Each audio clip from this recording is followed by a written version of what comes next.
우리가 세상을 살아갈 때 우리를 격려하고 응원하는 소리도 있지만 우리를 향해서 지금 우리의 상황과 처지가 어떠한지를 깨닫게 하고 알려주는 경고의 소리도 있습니다.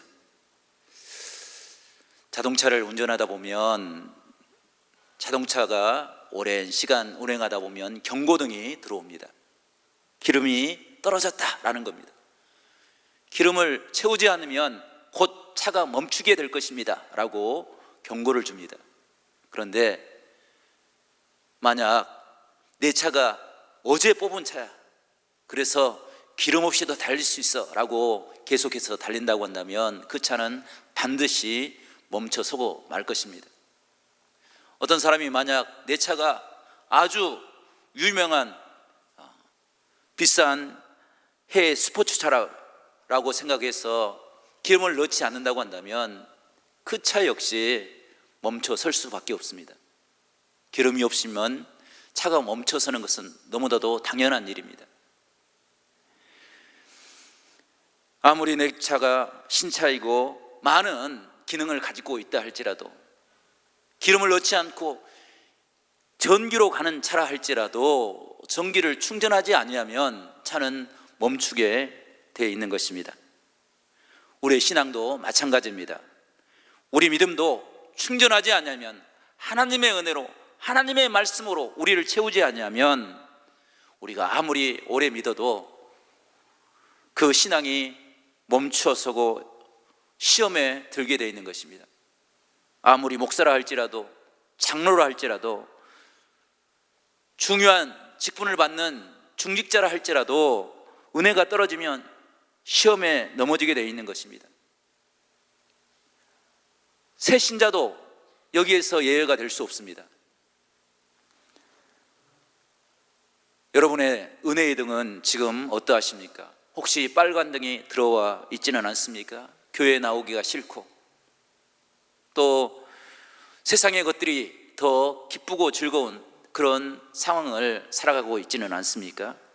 우리 성도들은 은혜의 파란불이 들어와서 은혜가 가득 충전되어서 날마다 주님의 전을 사모하고 하나님이 우리를 사랑하신 그 놀라우신 은혜에 감격하며 살아갈 수 있는 신앙의 사람들이 될 수 있기를 간절히 축복합니다.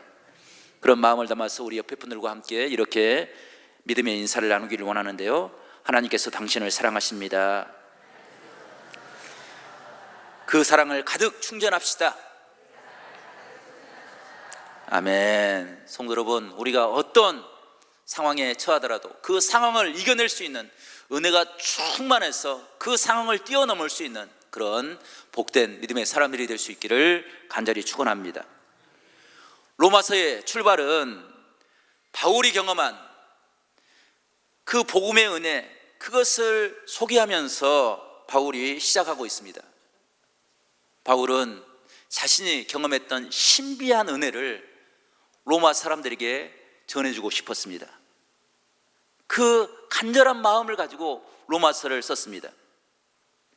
특별히 오늘 읽었던 본문의 말씀을 보게 되면 사도 바울이 얼마나 간절하게 로마의 복음을 전하기를 원했는지 그 간절한 마음을 18절에 이렇게 표현을 하고 있는데, 우리 18절 말씀을 저와 여러분이 한번 읽어보겠습니다. 18절 말씀입니다. 시작.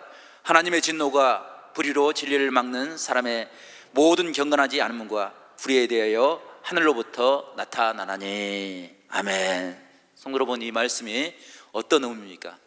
사도 바울이 당시 로마 시대를 바라보니까 로마 시대가 얼마나 타락하고 죄악에 빠졌든지 마치 하나님께서 지금 당장 심판하실 것처럼 그런 위기 가운데 처해 있다는 것입니다. 그들을 바라보면서 침묵하면 복음을 증거하지 않으면 하나님께 책망받을 만한 그런 상황에 처해 있음을 깨닫고 사도 바울이 하나님의 복음을 증거하십니다. 생명의 길, 우리를 불쌍히 여기시는 그 하나님의 놀라우신 사랑의 은혜를 증거하기 위해서 하나님의 복음을 선포하고 있는 것입니다.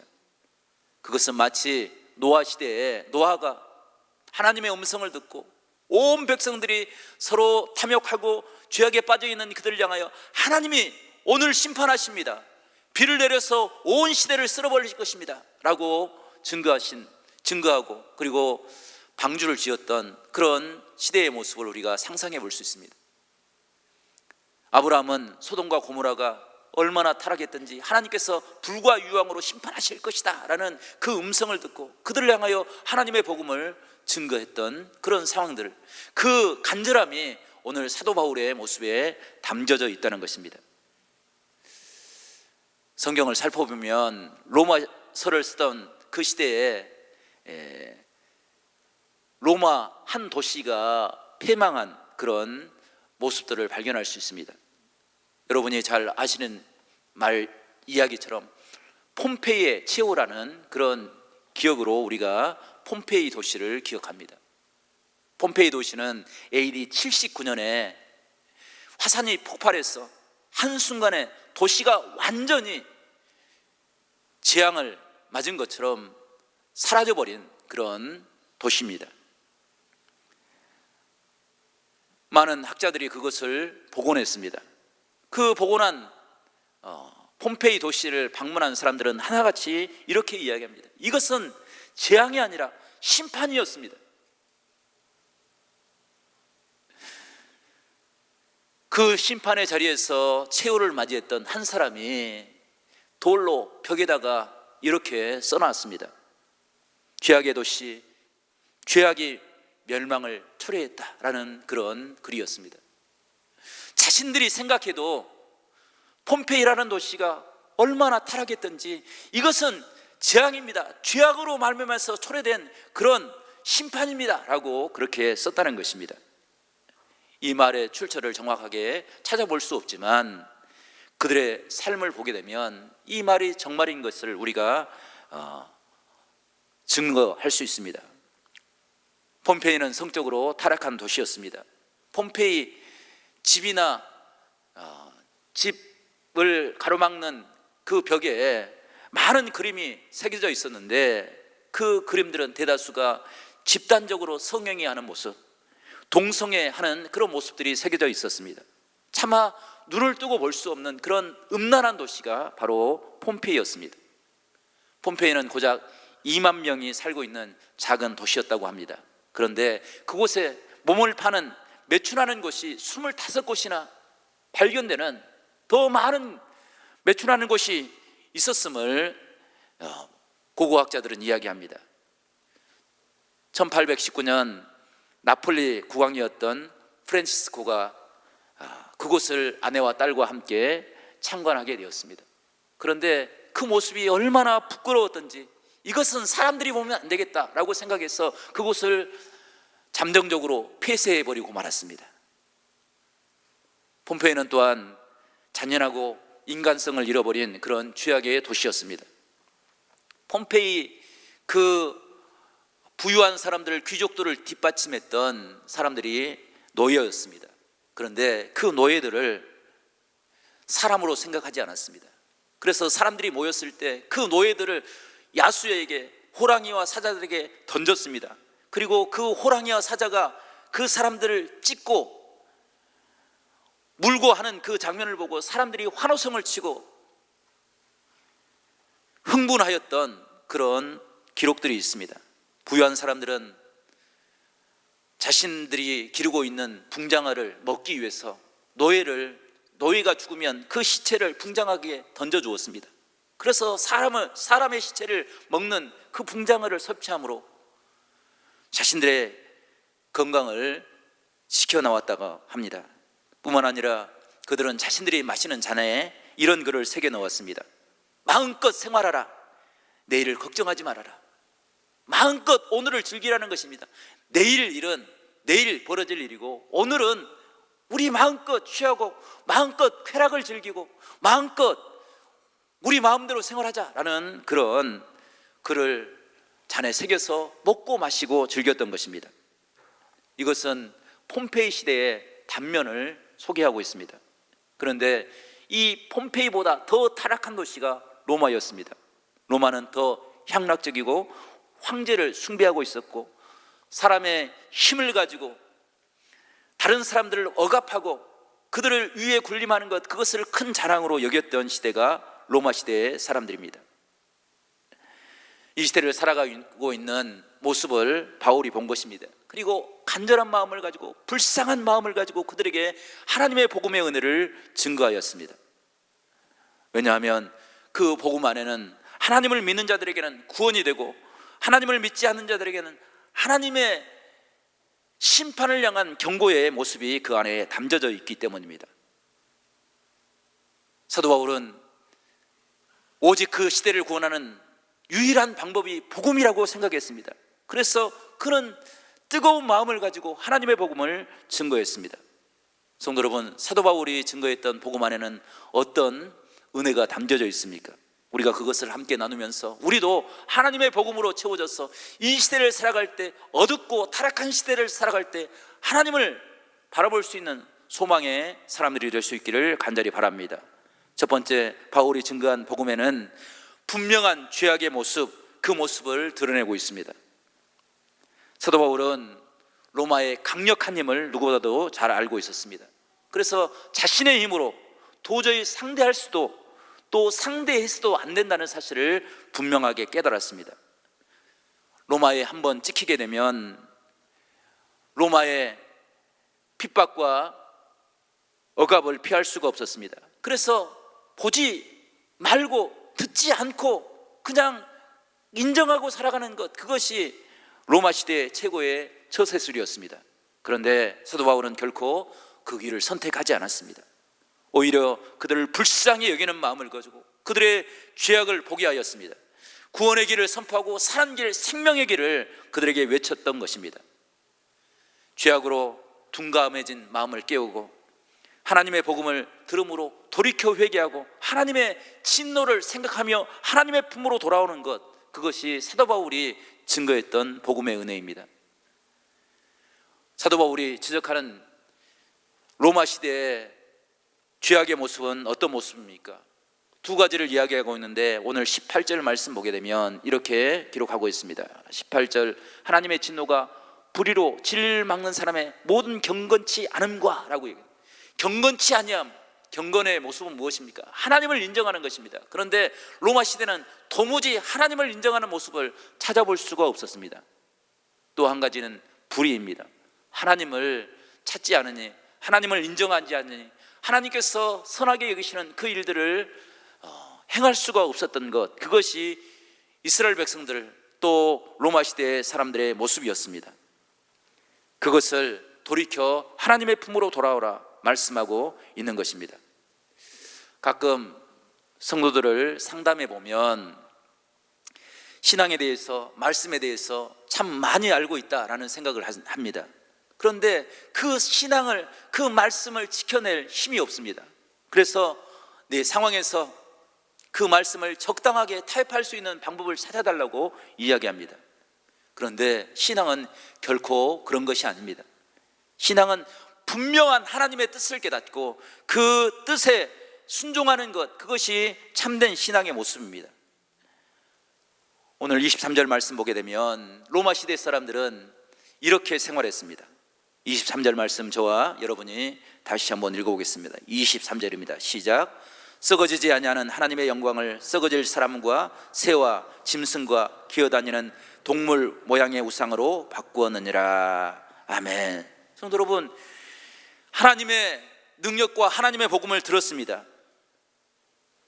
그 뜻을 따라서 그 하나님의 뜻에 순종하는 것, 그것이 신앙의 모습이라고 분명히 깨달았습니다. 그런데 그들은 하나님의 뜻대로 살고 싶지 않았습니다. 내 생각대로, 나의 출세를 위해 살고 싶었습니다. 그래서 하나님의 영광을 새와 짐승과 기어다니는 동물 모양의 우상으로 바꾸어 버렸습니다. 세상이 혼란하고 사람들의 욕망이 일어나는 그 시기에 공통점을 보게 되면 우상과 미신과 사이비가 번성하게 되는 것입니다. 혼란스러우니까 법을 지키지 않고 성실하게 살지 않고 출세하는 법, 잘 되는 법을 찾아 나가는 것입니다. 그것이 우상으로 나가는 그런 모습입니다. 우리나라가 가장 힘들고 어려웠던 시대가 일제 강점기 시대입니다. 그때 종교적으로 얼마나 혼란스러운지 모릅니다. 많은 점집과 사이비 종교들이 일어났습니다. 기독교 신앙에도 가장 많은 우상이 일어났던 때가 바로 그 시기입니다.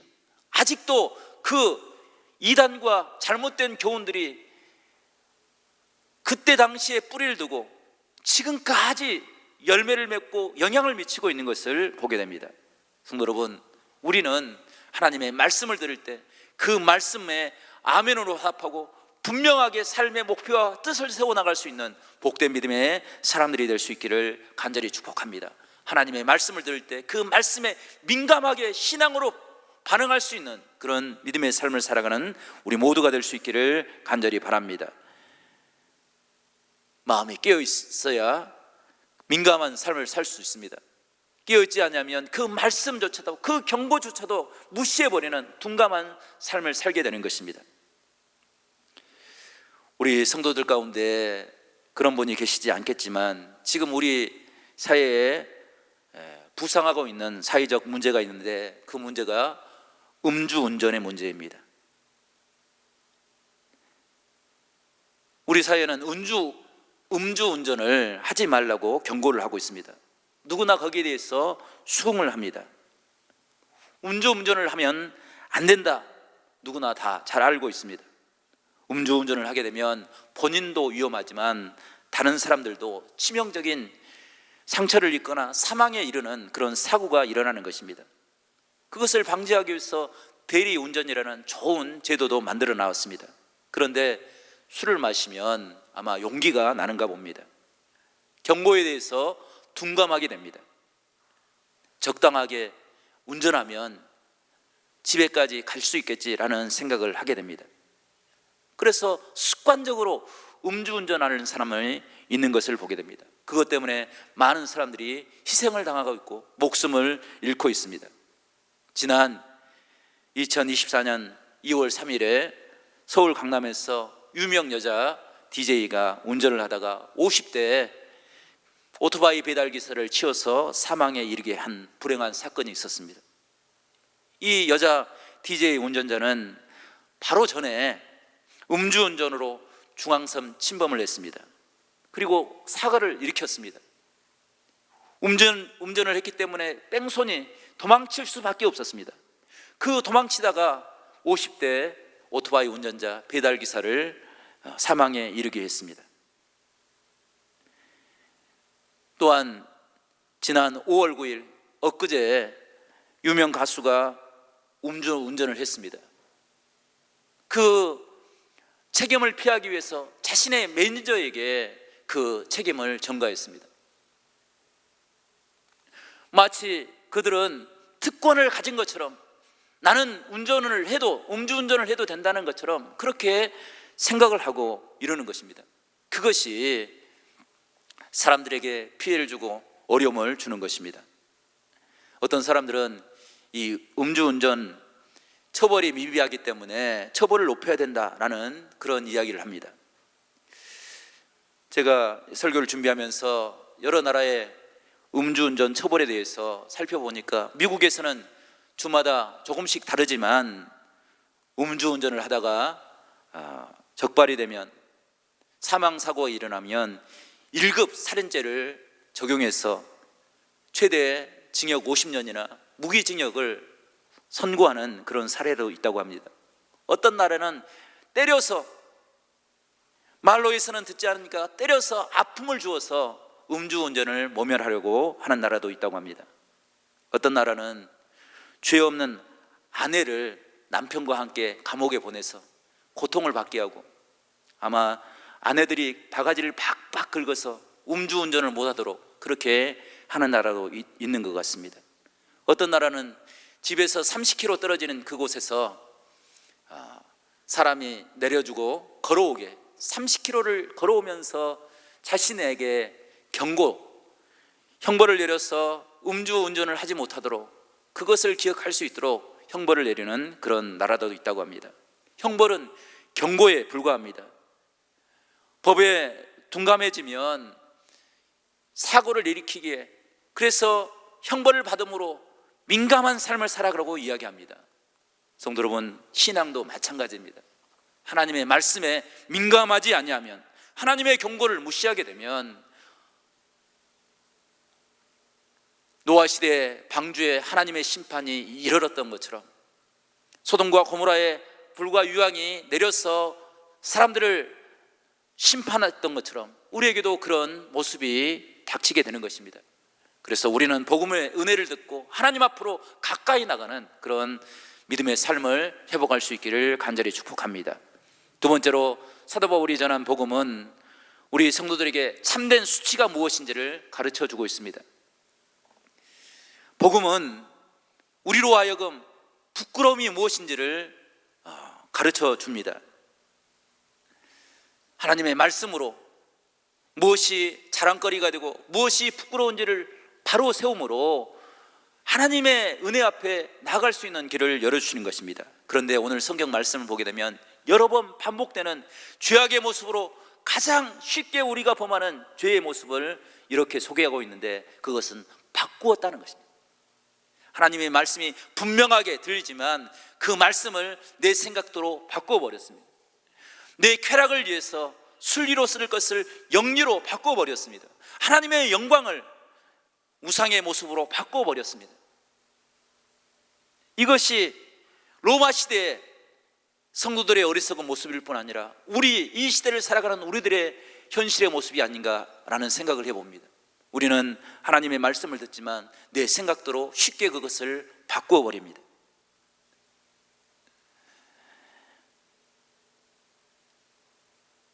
주의 성전에서 주의를 성수하고 하나님의 은혜 안에 거하라 말씀하지만 잠시 내 자신을 위해서 주의를 지키지 않고 세상의 것들을 찾아 나가는 우리들의 모습을 발견하게 됩니다. 사도 바울은 로마의 시민권을 가지고 있었습니다. 그것은 정말로 모든 사람들이 다 부러워했던 그런 귀한 권리가 되고 힘이 되는 그런 시민권이었습니다. 그런데 사도 바울은 그 시민권을 바라보면서 로마의 죄악의 문화, 하나님을 잃어버렸던 그 삶의 모습, 그것을 기억했기에 그는 로마의 시민권뿐 아니라 로마 신권에 따르는 모든 권리와 혜택들을 배설물처럼 여기고 오직 하나님만을 따르겠다고, 하나님만을 의지하며 살겠다고 이렇게 결단하였습니다. 많은 사람들은 동성애를 적당하게 인정해 주자 이렇게 이야기합니다. 그것이 소수의 행복을 보장한 일이라고 이야기를 합니다. 하지만 성경은 우리에게 쾌락을 쫓으라 라고 말하고 있지는 않습니다. 성경이 우리에게 가르치는 것은 하나님의 뜻이 무엇인지를, 그 뜻에 순종하며 살아가는 길이 무엇인지를 우리에게 이야기해 주고 있다는 것입니다. 세상의 논리나 상황에 빠지지 말고 하나님의 뜻을 발견하고 깨닫고 살아가는 우리 모두가 될 수 있기를 간절히 축복합니다. 우리가 예전에 자주 불렀지만 요즘 자주 부르지 않는 복음성가가 있습니다. 주님 뜻대로 살기로 했네, 주님 뜻대로 살기로 했네, 주님 뜻대로 살기로 했네, 뒤돌아서지 않. 2절을 같이 찬양하겠습니다. 이 세상 사람 날 몰라줘도, 이 세상 사람 날 몰라줘도, 이 세상 사람 날 몰라줘도 뒤돌아서지 않. 3절 세상 등지고 십자가 보내, 세상 등지고 십자가 보내, 세상 등지고 십자가 보내, 뒤돌아서지 않겠네. 아멘. 성도 여러분, 사도 바울이 외친 복음은 내 뜻대로, 내 생각대로가 아니라 주님의 뜻대로, 하나님의 뜻대로, 하나님의 말씀에 순종하며 살아가는 것, 그래서 뒤돌아보지 않냐고 오직 하나님만을 바라보는 신앙의 길을 선택했습니다. 세상을 등지고 십자가를 바라보는 것입니다. 로마에서 믿음을 가지고 신앙생활 한다는 것은 너무나도 위험하고 고통스러운 일이었습니다. 모든 사람들은 그 로마에서 신앙생활 한다는 것은 기름을 짊어지고 불로 뛰어드는 것과 같다, 이렇게 이야기했습니다. 왜냐하면 그곳에는 신앙을 가진 사람들에게는 혹독한 핍박이 있었습니다. 우리가 생각하는 그 이상의 핍박과 환난과 어려움이 있었습니다. 그래서 어떤 사람들은 신앙을 포기해버리고 말았습니다. 우리 시대도 이렇게 보게 되면 신앙과 믿음을 포기하는 사람들이 많습니다. 믿음을 가지고 산다는 것, 그것이 여러 가지 불편함을 내 생각대로 되지 않는 그런 모습들을 가져다 주기 때문입니다. 하지만 우리가 결코 포기할 수 없는 것은 이 세상의 불편함이 아니라 하나님께서 주시는 영원한 생명, 하나님의 은혜, 우리를 회복하시는 하나님의 그 사랑을 우리는 포기할 수 없기에 주님을 바라보고 주님의 뜻을 구하는 것입니다. 그 뜻이 우리 성도들의 삶을 구원하는 능력이 되는 줄로 믿습니다. 어떤 한 집사님이 이런 간증을 했습니다. 초등학생 때 오빠를 따라 교회를 다녔다. 주일학교 선생님들이 예쓰는 게 느껴졌다. 여름 성경학교와 성탄 무대 때 찍었던 사진이 추억으로 남아있다. 그때 교회는 가정보다 나를 더 큰 사랑으로 돌봐 주었다. 덕분에 사람 구실하는 어른으로 자랐다.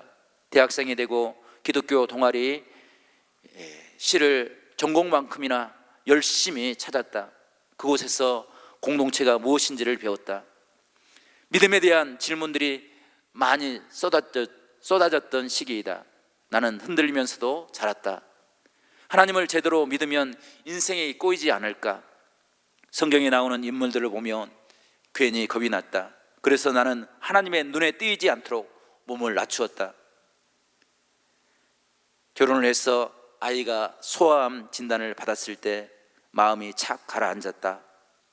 행복과 행운이 나를 다녀갔다면 불행과 불운도 나를 다녀가겠지. 이 터널을 잘 통과할 수 있을까? 그리고 2년의 시간이 지난 지금 나는 터널을 잘 통과했다. 예수님이 더 좋아졌다는 것이 그 증거이다. 또는 손길과 피할 길로 하나님께서 나를 지켜주셨다. 주님 뜻대로 살기로 했네. 이 찬양이 나의 고백이 되었다. 하나님을 믿어도 불행과 불운이 찾아온다. 그런데 하나님이 그 터널을 지나는 동안 내 손을 잡아주신다. 친절한 사람을 만나게 하신다. 그들을 통해서 하나님이 살아계시구나 느끼게 하신다. 찬양의 가사를 들으면 내 이야기가 같고, 기도를 하려고 앉으면 눈물부터 흐르는 그 시기를 겪는 누군가에게 나도 친절한 사람이 되어주고 싶다. 말씀 묵상이 나를 자빠지지 않게 붙들어 주었다. 함께 말씀을 나누고 기도해 주신 분이 참 많다. 이 세상은 살만한 곳이다 라는 그런 이야기가 있습니다. 성도 여러분, 우리가 신앙생활할 때 우리가 분명하게 신앙의 뜻을 세울 수 있기를 바랍니다. 그것이 우리를 혼란 가운데 빠져 있는 우리를 건지는 하나님의 능력이 되는 줄로 믿습니다. 복음을 확실히 깨달으면 우리가 갈 길이 분명해지는 것입니다. 오늘 이 시간 사도 바울이 선포한 복음에 우리도 민감하게 반응해서 살아계신 하나님, 그 능력의 하나님을 의지하며 살아갈 수 있는 우리 모든 성도들이 될 수 있기를 간절히 축원합니다. 하나님의 말씀으로 내 심령이 변화되고, 하나님의 말씀으로 내 마음속에 하나님의 은혜를 가득 채워나가서 어떤 역경도 우리를 넘어뜨리지 않도록, 우리의 신앙이 은혜가 바닥이 나서 쓰러지고 넘어지는 그런 삶을 살아가지 않도록 주의 성전에서 날마다 하나님의 말씀으로 우리의 심령을 가득 채울 수 있는 그런 복된 믿음의 사람들이 될 수 있기를 간절히 축원합니다.